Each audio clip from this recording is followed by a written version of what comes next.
Hey, this is Andrew Lim inviting you to go out on a limb. So after spending about 2 weeks here in Spain, it's about time to head home. So I'm taking United 121 today from Barcelona to Newark. But before we do that, I'm gonna check out the lounge.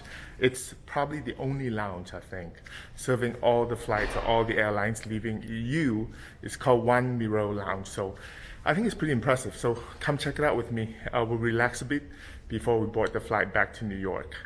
Folks, before we start, kindly hit the subscribe button and the notify button for new contents that I upload weekly. Muchas gracias. And first, a quick word on our sponsor this week, the amazing NeckTech Portable Compact Electric Toothbrush. So a frequent traveler like me wants to travel light, and this is the perfect toothbrush for me because it weighs only 1/10 of a pound, or 1/10 of a pound. Yeah, super light. So making this super portable for a traveler like me who apparently also brushes really ugly.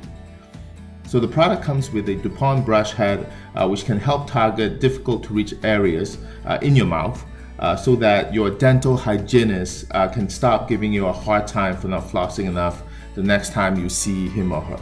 I know, they can get pretty annoying. The product also comes with the vibration mode, 5 vibration mode in fact, to protect your dental health.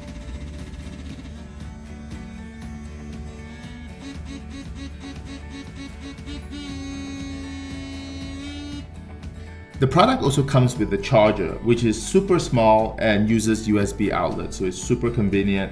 In fact, a 2-hour charge will last you up to a month. Lastly, there are 3 beautiful colors. There is the cherry blossom pink, the mysterious black, and the moonlight white. And each costs around $25 USD. It's actually definitely one of the toothbrushes that fit my traveling lifestyle, and I really liked it.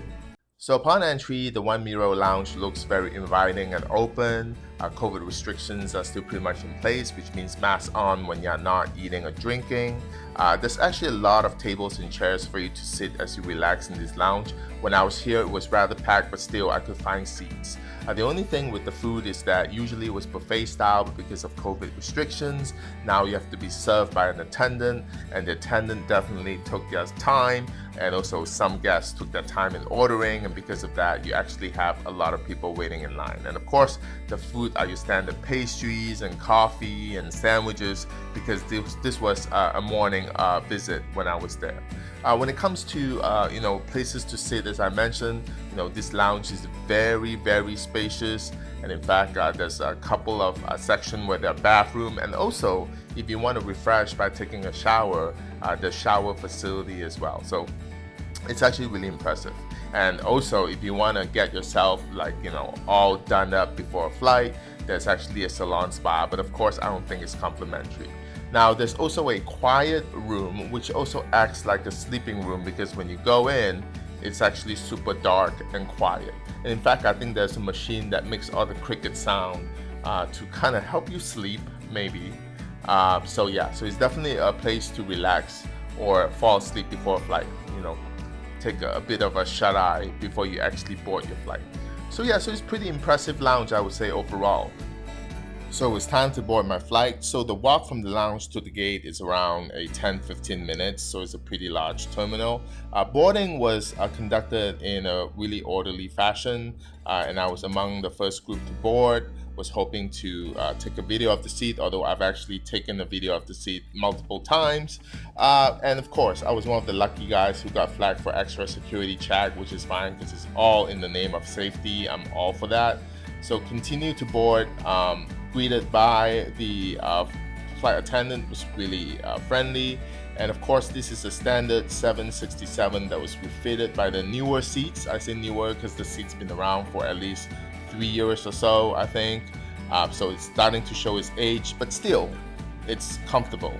And it offers privacy, especially for 7L, which, by the way, has misaligned window. I just want to warn you because you have to kind of reach out to actually check out the view. So that was the only thing about seat 7L, but still, it's actually an inner-facing seat, so provides a lot of privacy. And they give you a sanitizing wipe at boarding, but I usually brought my own.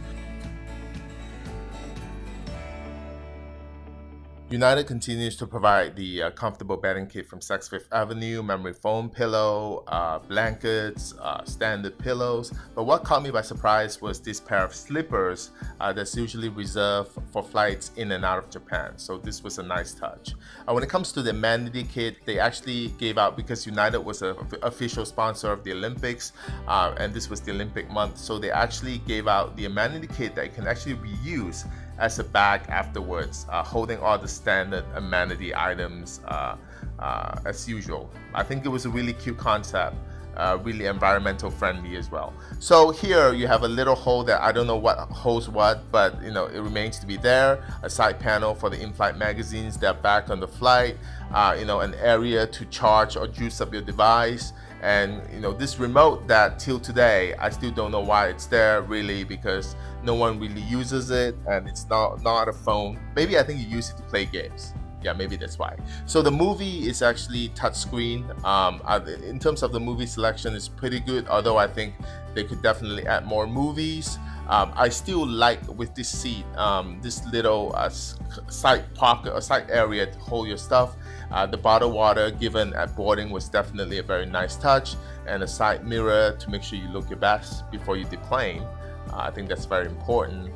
As you have lightings on the side, you also have, you know, where you control your seats on the, depending on where you sit, but usually it's on the side along the window. The leg room, I think it continues to be good with this seat configuration.